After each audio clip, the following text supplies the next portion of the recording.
গড়িয়াহাটের জুডিওতে এই নিয়ে দ্বিতীয়বার এলাম। মধ্যবিত্তদের সাধ্যের মধ্যে স্বাদ পূরণের এক অনবদ্য প্রতিষ্ঠান, খুবই জনপ্রিয়। এখন যদিও স্টক খুব একটা ভালো নেই।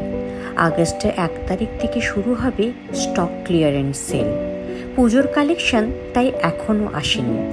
বাজেট ফ্রেন্ডলি ক্যাজুয়াল আউটফিট চাইলে তোমরা এখানে আসতেই পারো। আমি কিছু ড্রেস ট্রাই করার পর অবশেষে একটা খুব পছন্দ হলো, কিনেও ফেললাম। সকালটা নিজের জন্য রাখলেও ইভিনিংটা কিন্তু রেখেছিলাম মেয়ের জন্য। ওর আবদার মেটাতে ওকে নিয়ে পৌঁছে গেলাম ওজোড়াতে। রুপটপের এই রেস্টুরেন্টটা আমার ভীষণ পছন্দের। এত উঁচু থেকে কলকাতা শহরটাকে যেন এক রূপকথার জগৎ মনে হয়। মেয়ের সাথে কিছুটা সময় একসাথে কাটিয়ে খাওয়া দাওয়া সেরে বাড়ি ফিরলাম।